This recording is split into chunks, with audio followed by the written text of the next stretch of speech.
Tonight on CBC Vancouver News. It's, tough when you can't find a job. Some of the times they just don't even call back. People are having trouble finding a summer job in Metro Vancouver. Plus, there can be balancing of economic and environmental considerations, but that can't extend to extinction. environmental groups head to court to try to stop the expansion of a big container port terminal in Delta. And we are setting new requirements for how decisions are made to prioritize keeping our children with their families. Cowichan tribes signed an historic agreement with Ottawa and Victoria over child and family services. This is CBC Vancouver News.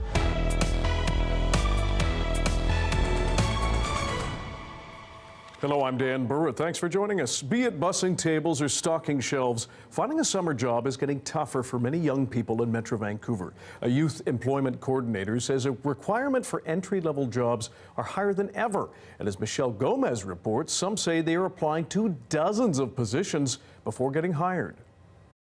Thomas Kempin was celebrating not only his high school graduation on Monday, he finally landed a summer gig after applying to 30 jobs over the past 2 years. Just didn't have much experience working a job, so I guess they didn't consider me. He'll be working at Superstore, relieved he can start saving up for university in the fall, but says the lengthy job search was discouraging. And some of the times they just don't even call back or anything that you've gotten rejected. You just don't know. It's been quite difficult. Others are still searching, like Zach McDevitt, who's home from university for the summer. Stressful. I was hoping to make money because it's hard to balance a job and school. So I was hoping to work a lot over the summer and make a lot of money. But that's tough when you can't find a job. A fiercely competitive job market means young people across Vancouver are struggling to score work, according to a youth employment coordinator. Just seeing those higher requirements, really no entry-level positions anymore, seeing that each employer is looking for at least 7 months of experience, maybe a year or 2 years for a very, a position like a stocker or in a warehouse or a cashier or something like that. Forth says higher costs and inflation have made it harder for small businesses to hire, and automation and online commerce have diminished opportunities in the retail sector. Youth that would have got an entry into the job market, say a few years ago, and not seeing that same opportunity for them out there. And she says the days of walking into a business and getting hired on the spot are almost gone, as many businesses will only accept applications online. It is very challenging for youth who are submitting a lot of applications online and getting very few responses back. That can go on for a long time. Ikveer Chahal secured a summer internship after applying to about 50 jobs online since September. It's really disheartening. It definitely takes a lot of will to keep applying because eventually you're like, okay, what if I just give up? I'm done. I don't want to do this anymore. While scoring a first job can be challenging, this new employee has a message for those going through what he did. Just stay vigilant and keep looking. If you're getting rejected, it'll eventually come to you. Michelle Gomez, CBC News, Vancouver. To a different struggle now, as some rents soar to record prices across the country. Canadians are struggling to find affordable, family-sized units in which to live. That lack of rental stock is taking a toll. Yvette Bren shares one family's tragic story in search of a solution. For Callie Ward and her 4 kids, trying to find an affordable rental has been a harrowing journey. It began a few years ago when her husband found work helping to build high-rises in Victoria, BC. The family followed right into a housing crisis. We came to Victoria initially, and the first initial house that we got out there was $5,500. And it was just really killing us. Hey guys. Versions of their story are playing out across Canada. Last month, average national rent costs hit record highs. So it's not just a roof over our heads, it means so much more. The lack of rental stock, especially family-sized, is taking a toll. So there's enormous social cost to having this mismatch. In some Canadian cities, affordable 3-bedroom options are almost non-existent, according to a new interactive tool from CBC News. The tool lets users input their income and browse cities to see how much affordable housing is available, according to federal data sources. It's not a problem of This author on housing affordability says the culprits are land use policies that limit city growth. The time has come to recognize that poverty is more important to deal with than urban sprawl. I felt like I was letting my children down because they don't have a room, they didn't have their own safe space. So this is a picture of him when he was... Callie Ward and her family have found a home in Edmonton, but it came after a tragic loss. They left Victoria for a smaller community in BC, both parents working 2 jobs, but her husband suffered a back injury. So my husband took his life due to all of the stress that we were going through. Callie's family is on the move again in search of affordability. So I was forced to move back to Alberta into another housing crisis. Not the life they dreamed of, but together they're rebuilding a home. Yvette Brand, CBC News, Vancouver. Thousands more people across this province will be getting family benefit checks this summer. Starting in mid-July, about 340,000 families with children will get the benefit through monthly bank deposits or mailed checks. That's 66,000 more families than last year. A 1-year bonus added to the payments means families will get, on average, just under $450 more than they did last year. Premier David Eby says the extra cash for low and middle income people will help with daily costs that are rising because of inflation and high interest rates, from food and clothes to childcare, as well as housing. 4 environmental groups are now in court challenging the approval of the Roberts Bank Terminal expansion project. As Michelle Gassoub explains, they say that expansion, set to be built in Delta, will threaten wildlife, including southern resident killer whales and salmon. South of Vancouver lies critical bird habitat, a stone's throw from a container port terminal. Today, 4 environmental groups are in court challenging the approval of a major expansion, warning of devastating impacts to wildlife. What the independent panel found and subsequent scientific assessment has confirmed is that this project, if it goes ahead, will push the southern residents further along their extinction trajectory, because this project exacerbates the very problems that were already causing species decline. The project would expand the existing Roberts Bank terminal, adding a large piece of land known as Terminal 2 to the artificial peninsula on the Salish Sea. The expansion raising concern for whales, birds, and salmon, but also workers. The port has signaled that it's going to provide hundreds of jobs during construction, but after that, there's no jobs in the terminal. It's going to be fully automated, and it will just have a ripple effect for workers across the province. The project is on federal land and already has approval from Ottawa.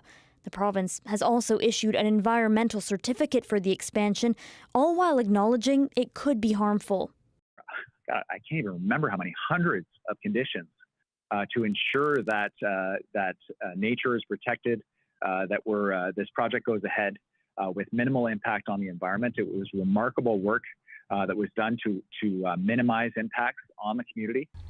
To be exact, the federal government imposed 370 conditions to address environmental concerns. The province imposed 16, emphasizing protecting the environment must go hand in hand with staying competitive. There can be balancing of economic and environmental considerations, but that can't extend to extinction. The challenge will be heard in court for 4 days in the hopes of stopping the expansion in its tracks. Michelle Gassoub, CBC News, Vancouver. The BC Court of Appeal has now overturned jail sentences for 2 animal advocates in connection to a protest at a Fraser Valley pig farm in 2019. Amy Serrano and Nick Schaefer were part of an animal rights group that went into the Excelsior Hog Farm in Abbotsford and staged a sit-in. They were protesting alleged animal abuse captured on a disturbing video. The BC SPCA did not recommend charges against the farm. Serrano and Schaefer were both convicted of break-and-enter and mischief and sentenced to 30 days in jail. An attempt to have their convictions overturned was denied earlier this year, but now BC's highest court has ruled a 120-day conditional sentence for the pair is appropriate, along with probation, saying jail time is not necessary. About 100 people gathered in front of the Nanaimo courthouse earlier in the day as part of a demonstration for women's rights.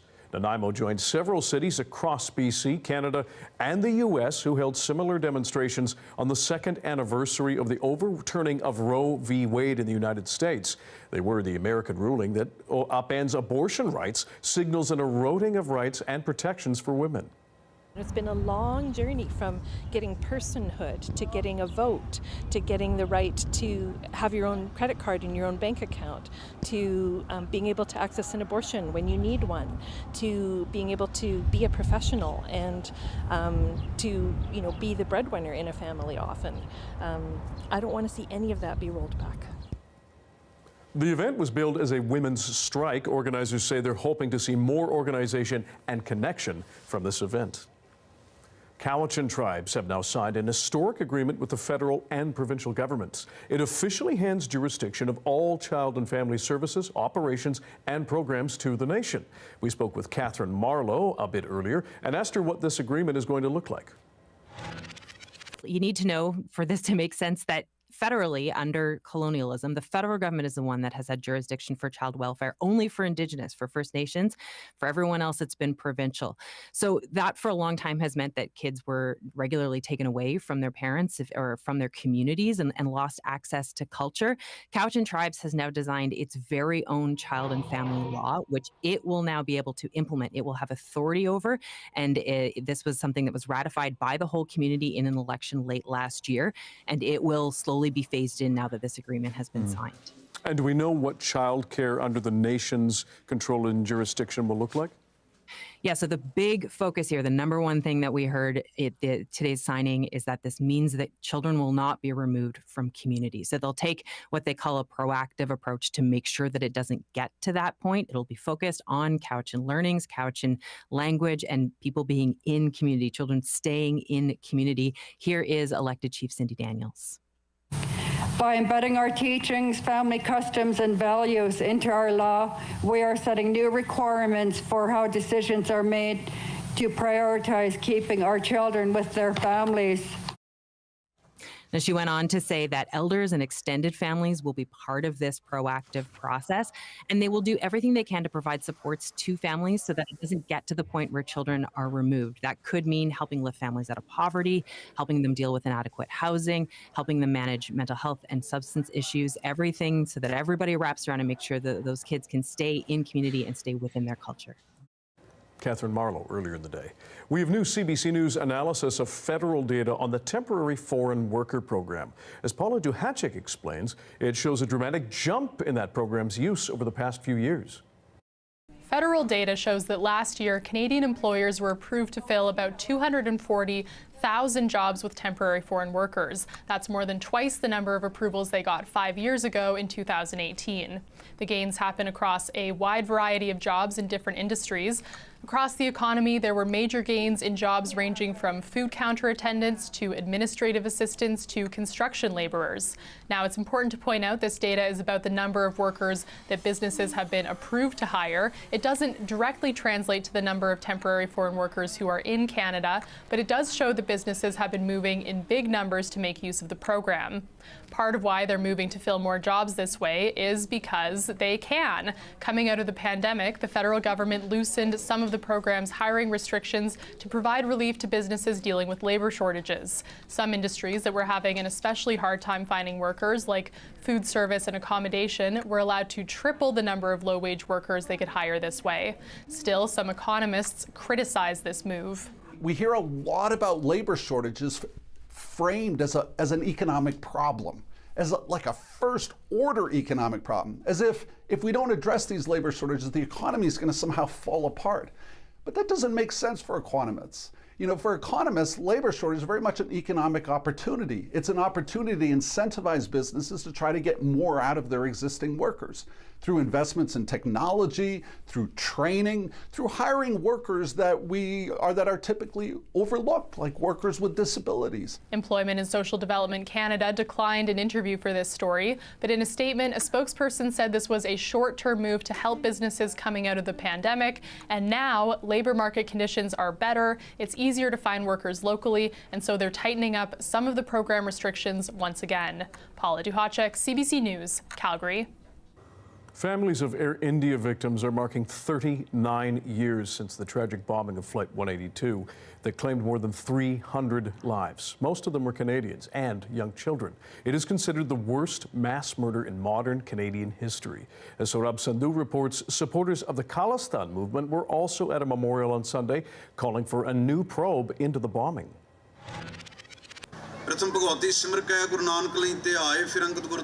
Dozens of people gathered Sunday to honor the victims of the bombing through prayers and laying flowers at the Air India Memorial in Stanley Park. But this year, the memorial was also met with rhetoric from members of Sikhs for Justice, a group advocating for a separate homeland in India called Khalistan. As a pro-Khalistani Sikhs, we stand in the solidarity with the victims of Kanishka bombing. However, the group's motive is drawing sharp reaction from BC's former premier. What took them so long? In the early 2000s, Crown prosecutors alleged the bombing was planned against state-owned Air India by BC-based Sikh extremists. Only one person was convicted in the attack, Inderjeet Singh Riyat. Two others, Ajaib Singh Bagri and Ripudaman Singh Malik, were acquitted. Another BC man, Talwinder Singh Parmar, with links to the Khalistan movement, was found to have masterminded the attack by a Canadian inquiry commission. Parmar's picture now hangs outside Surrey's Guru Nanak Sikh Gurdwara. We certainly support freedom of speech. We support the Charter. What is abhorrent to us in this context, and as well as in any context, is any type of glorification of violence. That is something that I think is very troubling to and should be troubling to all Canadians. Either Talwinder Parmar is a terrorist or he's your hero. You decide which one first before you tell us that you're now really sincerely memorializing the victims of Air India. In a statement, Prime Minister Justin Trudeau says Canada is doing its part to counter terrorism, including updating its counter-terrorism strategy. On this day and every day, we reaffirm our unwavering commitment to combat terrorism in all of its forms.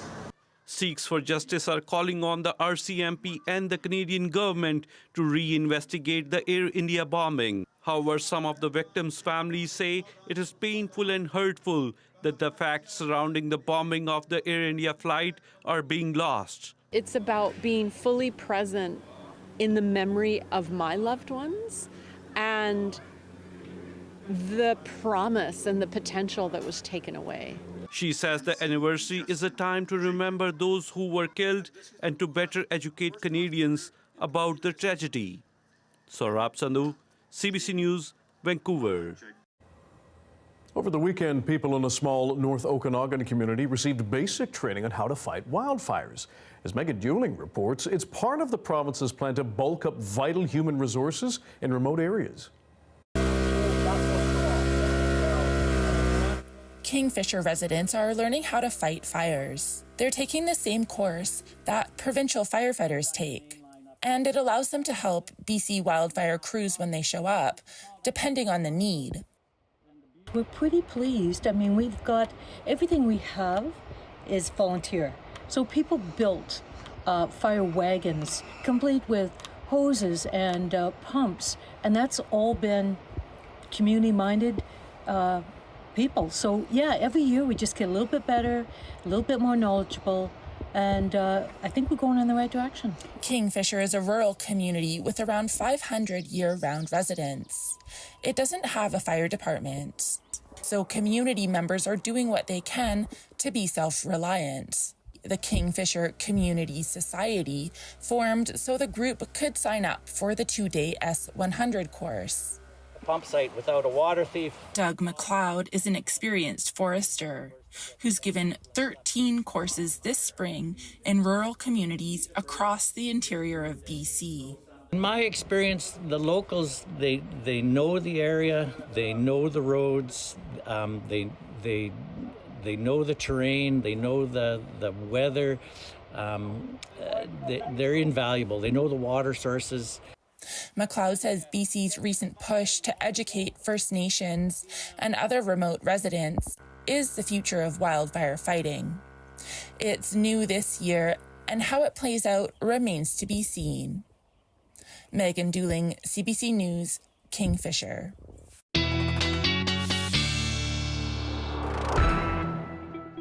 Our Darius Manavi is taking the night off, so Riley Lachuk joins us now with the forecast. Riley, good to see you. What do we get? So I thought I'd start, Dan, with a look at the fire danger ratings, given that story that we just saw there. And yeah, the bit of everything on the map here, especially through the BC interior into those yellows and those oranges, once again, high to very high fire danger. Bit lower risk to the north, but still doesn't mean that there isn't a risk that we could see some fires. This all will change, though, because we are seeing some precipitation in the forecast, which I'll get to in just a moment. Special weather statement for the BC Peace region, up to 30 millimeters of rain by the time we get through the later evening into the morning hours tomorrow. This all part of a system that is tracking into Alberta, giving us a little bit of precipitation to the north. Radar not doing a great job picking it up, but it kind of extends a little bit further into central areas of the province. The south coast, the island clearing out, and that's what we can expect as we get through the evening hours tonight. So by the time we reach first thing Tuesday morning, back to a pretty sunny sky for Metro Vancouver and the island as we start the day on Tuesday.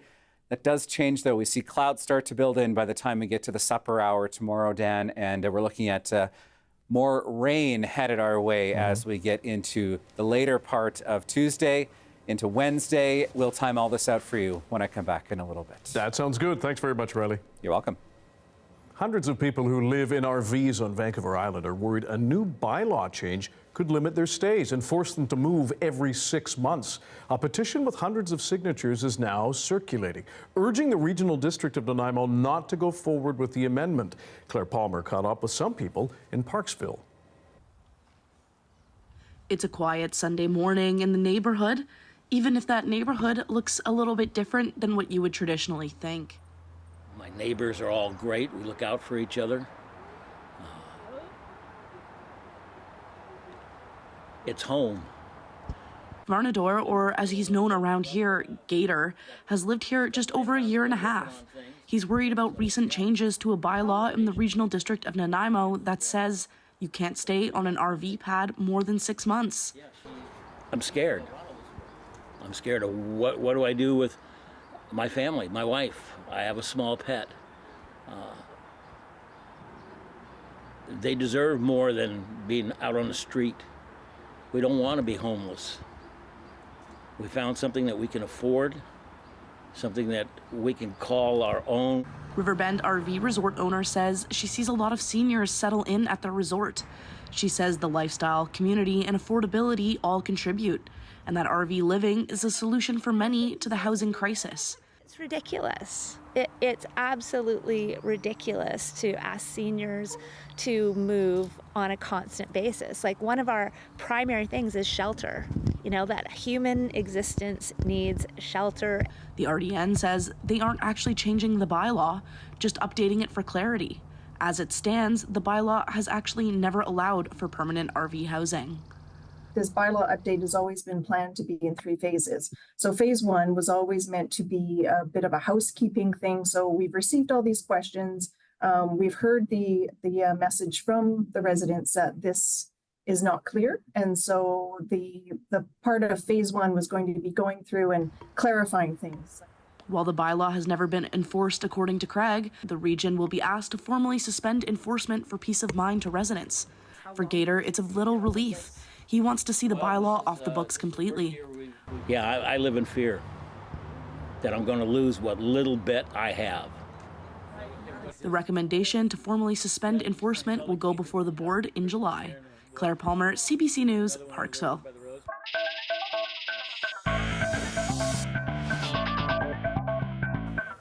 You can feel the tension, the excitement, the rush. Game 7 of the Stanley Cup final is on now after a stunning comeback by the Edmonton Oilers. They were down 3-0 against the Florida Panthers, but stormed back to force this final showdown. Plenty of Oilers fans are gathered at the Shark Club in downtown Vancouver, and that is where we find the CBC's Pinky Wong reporting live. Pinky, we know it's loud. What's it like there? Hi, Dan. It is very loud and very packed in here. Fans have been here as early as 3 p.m. We're on the second period, and we have been in a tie right now. It's been 31 years since the Canadian team last brought home the Stanley Cup. The last time it was the Montreal Canadiens back in 1993. Tonight, all eyes are on the Oilers. And we have spoken to some of the fans earlier, and they say it will mean the world to them if the Oilers win tonight. Take a listen. I was saying to my wife earlier, like, if they win, I'll probably get emotional. 2006 was a heartbreaker, so, I mean, let's just hope for the best. We haven't won in over 30 years, and it's about time. Gotta go Oilers. Overtime. Yeah, 4-3. It's been rough as a Canucks, or as an Oilers fan with all the Canucks around. They've been really mean. They've been really mean. Very nervous all day, but super pumped, excited. They're amazing. They deserve this, and they worked really hard to get here. Hi, Dan. I'm here with almost 400 fans tonight here, and they have said if the Oilers win, there will be some tears, there will be some crying, and many of them told me they are going to celebrate with tons and tons of shots. Take a look at them right now. They have been glued their eyes to the screens, and it's just fantastic to see. And that's all I have from you. Pinky Wong at a very busy Shark Club in downtown Vancouver. Pinky, thanks for painting us an awesome picture. Still with sports now to minor league baseball, where Vancouver Canadians pitcher Lazaro Estrada bagged the Northwest League Pitcher of the Week for last week after serving up a 7-inning no-hitter against the Tri-City Dust Devils last Tuesday. The 2-2 is a fastball swung on and missed as we start to sound like a broken record tonight. That's Estrada striking out his 9th and final batter in a shortened 7-inning game because of a doubleheader. It's the first complete game shutout by a Canadians pitcher in the High A era and the second Canadians no-hitter in franchise history. Estrada and the Seas begin a 7-game series against the Hillsborough Hops here at home at Nat Bailey Stadium on Tuesday. Loneliness can be very hard to talk about, especially for men. Coming up, we're going to be joined by a researcher who's taking a look at how men can better support each other. Stick around.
It is now officially summer, and the word is to get out and have fun in the sun. That can be hard, though, for some people who have just moved to a new city or town and feel like they no longer connect with longtime friend groups. To help address this, a team of men's health researchers working with UBC and the University of New South Wales in Australia have launched a podcast and website called In Good Company. It's aimed at supporting men to build stronger, more authentic social connections. Paul Sharp is one of the researchers behind this project, and he joins us now. Paul, thanks for being here. How did Good Company begin, first of all? Yeah, thank you for having me. Well, it really stemmed from some conversations we had with men themselves. I think there's been a big push to mainstream mental health and encourage guys to open up and talk more about what's really going on with them. But there hasn't been a lot of discussion around how to do that. So we built these resources based on some research we did with men, where we asked them and invited them to submit photos to us, and then we interviewed them in and around those photos. What prompted the photo challenge? So the photos are a pretty interesting methodology. It gives guys the opportunity to reflect on those. Some guys came back and, they said, I feel like I have strong connections. Maybe I'm watching the hockey game with some buddies, having some beers, and there's banter that goes on in those spaces.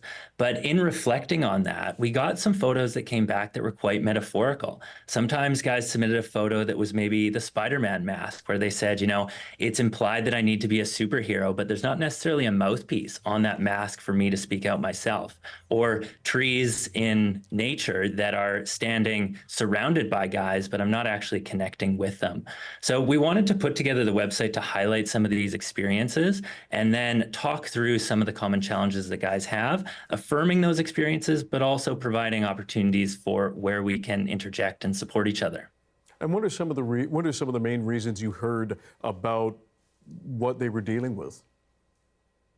Well, it can be a range of different challenges. I think loneliness and social isolation is certainly one of these topics that has been mainstreamed, especially since COVID. But the trend over time that we've seen over the last couple of decades is that these issues are on the rise. And when it comes to men in particular, we find that some of these traditional values of being stoic and strong and independent can get in the way of asking for help when we need it. And so a lot of guys will also, we talk about stigma, but some guys might also consider that their symptoms don't necessarily warrant professional intervention. So here's where peer support might shine, in that guys can support each other to deal with some of those day-to-day challenges, like stresses at work, challenges with relationships, all those sorts of daily interactions that we have. So how do you encourage men to expand, for example, if it's a social circle, to form those healthy connections? Where can they start? Because sometimes it seems as though that is the hardest place. Absolutely. I think probably starting begins with a bit of self-reflection and awareness of our own relationships and the impacts that they have on us. It's not necessarily about the quantity of friends that we have, but it's about the quality of those interactions as well. So it takes a bit of courage sometimes to reach out and connect or reconnect with buddies if we haven't done that for a long time. One of the photos that we got was a participant submitted a ladder, and he said, not every interaction or connection is going to be a home run. Sometimes we have to kind of slowly make our way, and it takes a bit of commitment and persistence. And so those are the kinds of things that are on the podcast that we want to address and talk about going forward, around how do we reconnect, how do we navigate some of these challenges and support each other better. Paul Sharp, a senior lecturer at the University of New South Wales, working with UBC Men's Health Research Program. We really appreciate your time and your expertise. Thank you. Thanks very much. Still ahead, Canada takes a step toward protecting the country's electric vehicle supply chain from what is considered unfair Chinese competition. More on that story after this.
The federal government says it is considering slapping a surtax on imports of electric vehicles made in China.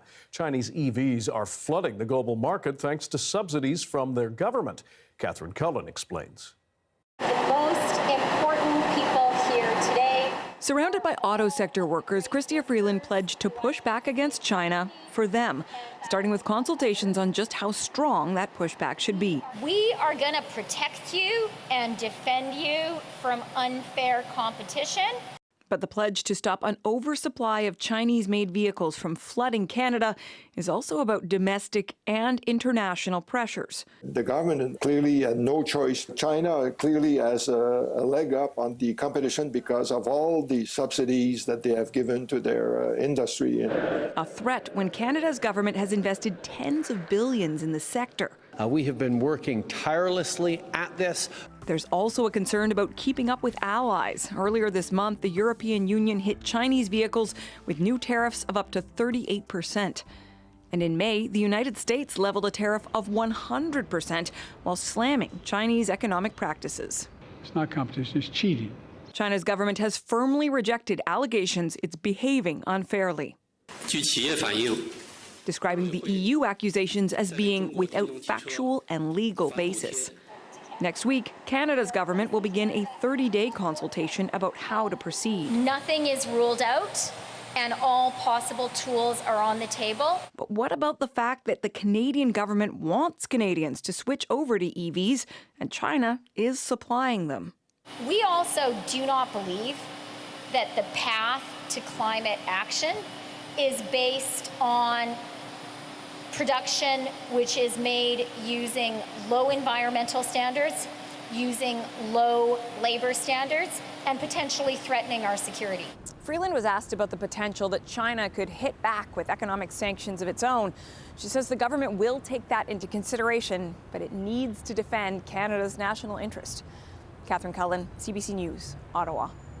WikiLeaks founder Julian Assange will plead guilty to violating American espionage law. It's part of a deal that will allow him to go free. Back in 2010, his website released thousands of classified documents in one of the largest security breaches in U.S. military history. What ensued was a years-long legal saga fighting extradition to the U.S. and eventually spending 5 years in prison. New court documents indicate Assange will face no new prison time and be allowed to return to his native Australia after a hearing later this week. Princess Anne's pending visit to Canada has been cancelled after she suffered minor injuries and a concussion yesterday. The 73-year-old sister of King Charles has been hospitalized as a precaution. The palace says the princess is expected to make a full recovery. The cause of her injuries are not clear, but the medical team says it's consistent with a possible strike from a horse's leg or head. And as the Colonel-in-Chief of the Royal Newfoundland Regiment, she had planned to visit St. John's on July 1st to mark the 100th anniversary of the National War Memorial. Turning to the Middle East now, Israeli Prime Minister Benjamin Netanyahu says the intense phase of fighting in Gaza's southern city of Rafah is nearly over. He also says Israel plans to redeploy troops to its border with Lebanon as tensions escalate with Hezbollah. Margaret Evans has more from the border. We're up in northern Israel, about 5 kilometers from the border with Lebanon. There's been a real increase in cross-border attacks from both directions in recent days, and with it an increase in rhetoric from both sides. We've had the Hezbollah leader, Hassan Nasrallah, saying he can reach deep into Israel. A response from Israel, the Israeli military saying that they've approved ground invasion plans for southern Lebanon if they are needed. In the meantime, you have tens of thousands of people on both sides of the border who've been displaced. We've been speaking to some of them on the Israeli side. Some of them say that they've had enough, that the Israeli government hasn't got a plan for them. They feel forgotten given the fighting that's taking place in Gaza. Some others say that it's time for the Israeli government to step up and solve the problem with Hezbollah and this border militarily. The fear for many me is that the longer that the conflict continues in Gaza, the greater the likelihood that this border could kick off in earnest and with devastating consequences to populations on both sides. And not just those populations, but the rest of the Middle East fear that this could be or become a regional war. Margaret Evans, CBC News in northern Israel. After the break, we take a look at how one volunteer is helping raise money with toys for pups. Stick around.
A volunteer with Kamloops Search and Rescue is making toys for pups out of retired rope.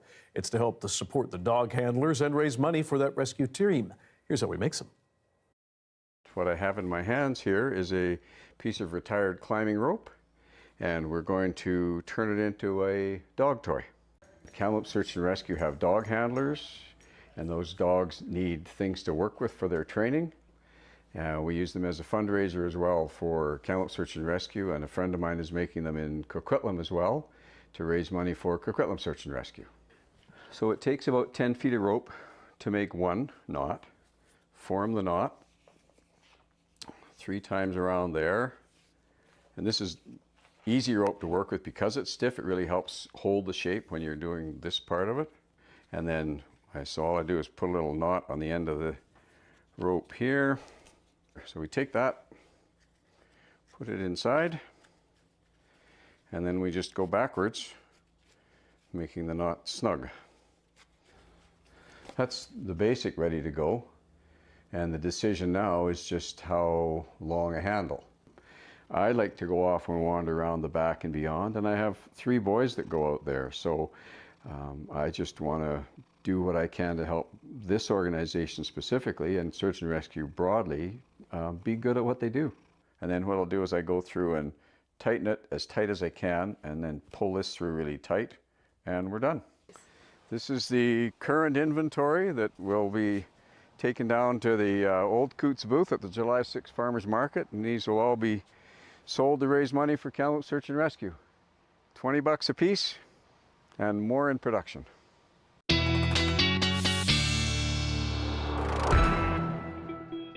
Riley Lachuk is back with a full view of our provincial forecast. Riley, what's next?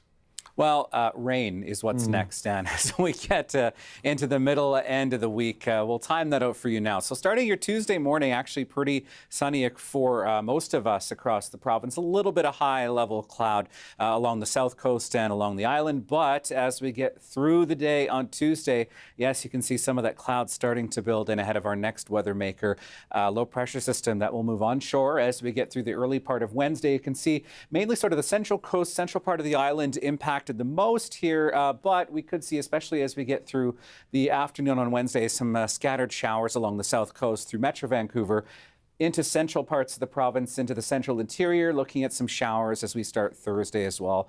All said and done, yes, we're going to time this out over the next 48, 72 hours or so here. By the time we get to first thing Thursday morning, looking at about 10 to 15 millimeters of rain through central parts of the province. Some sporadic showers across parts of the south coast.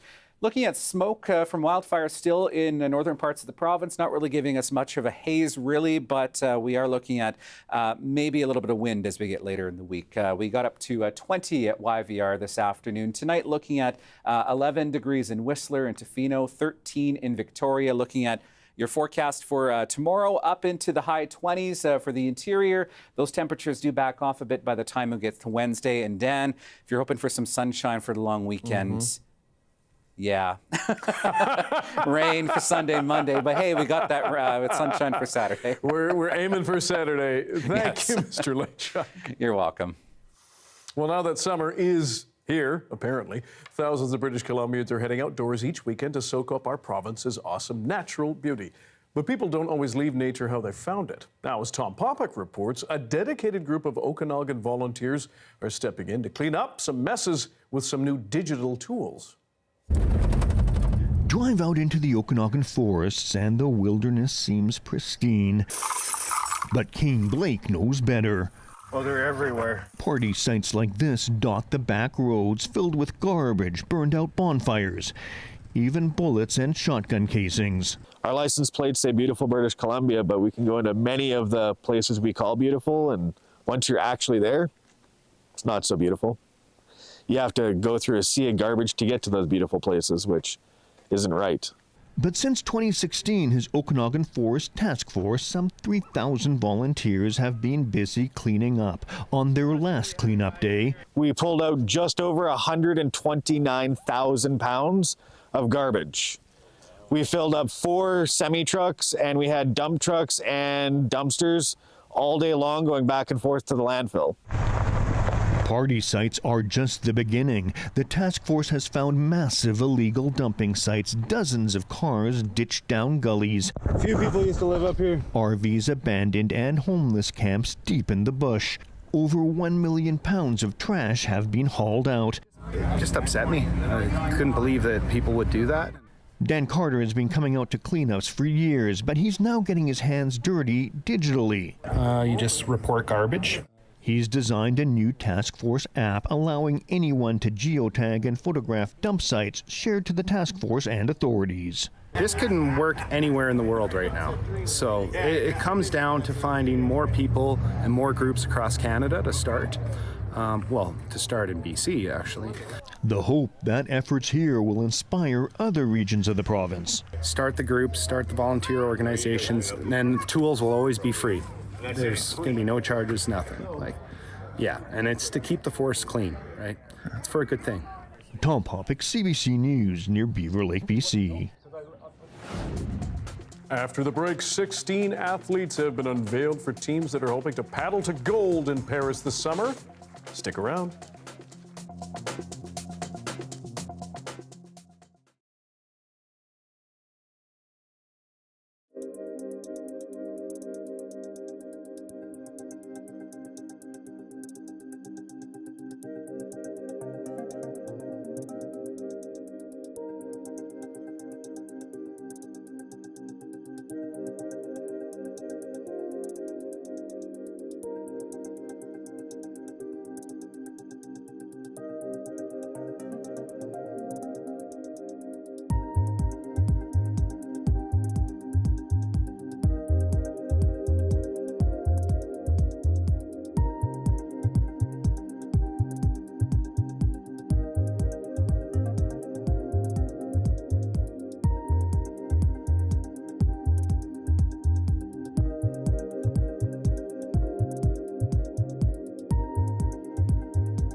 Hi, I'm Amy Bell, and here's what's in your CBC Vancouver inbox.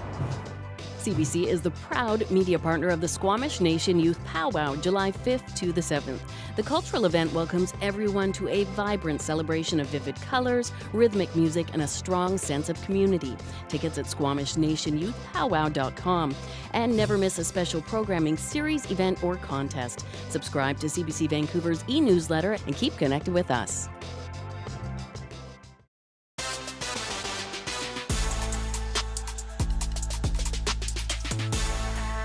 Canadian canoeists and kayakers have high hopes of paddling their way to the podium at the Olympics and Paralympics this summer. As Kwabena Ojuro reports, the Canadian Olympic Committee unveiled the 16 athletes who will be going for gold at the Games in Paris. Laurent Levine is living out his childhood dream of competing for Canada at the Olympic Games. It feels good. I mean, I love our country. I'm so happy to represent Canadian colors, and yeah, I'm sure it's going to be great. He will be joined by his teammate, also from Quebec, Pierre-Luc Poulin. This will be Poulin's second time at the Olympics. He says he's learned a lot from that experience. 3 of my partners were with me in Tokyo. We have a new partner, Laurent, and I think we're going to be pretty strong. I think, again, performance has enhanced in our heads since Tokyo, and I think that's going to be an edge for us towards Paris. The Olympic and Paralympic teams were officially announced today at the Montreal Olympic Basin. The Canadian Olympic Committee unveiled 16 athletes who will be competing for gold at the Paris Olympics. Women's canoeing was first introduced in Tokyo 2020. 22-year-old Sloane McKenzie from Nova Scotia will be making her Olympic debut. The build-up to this was very emotional. It was also exciting. We trained very hard, so I think it's just such an honor and a privilege, and I feel so grateful to be able to represent Canada at the biggest competition in the world. Denise, I have to ask you, how proud are you of your daughter? I am so proud. Could not be prouder, and so happy for her. Since canoe and kayak sprint races made their Olympic debut in 1936, Canadians have won a total of 26 medals. The peak was 6 in 1984. Coach Chad Brooks says this year's team is special. I think, we're all going there with high expectations. It's not just to show up and compete. We want to go out there and perform. And we think we can win some medals and be in a lot of finals at that Olympic Games. With the canoe and kayak sprint teams officially announced, the real work begins. The team will be heading to Paris in less than a month to start training. Competitions begin in 6 weeks, where the team is hoping to come back to Canada with some medals. Cubino Duro, CBC News, Montreal. And still with sports, quick spoiler alert to update you on the nail-biting Game 7 Stanley Cup final. 2-1 Panthers at the end of the second, 1 period to play.